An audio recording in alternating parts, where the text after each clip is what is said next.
Elektrarna je še naprej varna, pravijo v Krškem, potresa zaradi njene trdne gradnje niso čutili, zaznal ga je le seizmograf v elektrarni.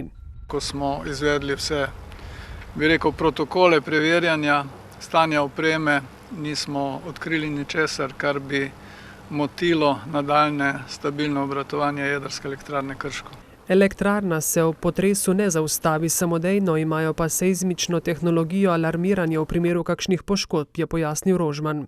Jedrska elektrarna Krško je projektirana praktično za najvišje, za naše razmere, hipotetične potrese, jakosti tam 7, 8, 9 stopnje, tako da tovrstnih jakosti v zgodovini obratovanja jedrske elektrarne ni bilo doslej.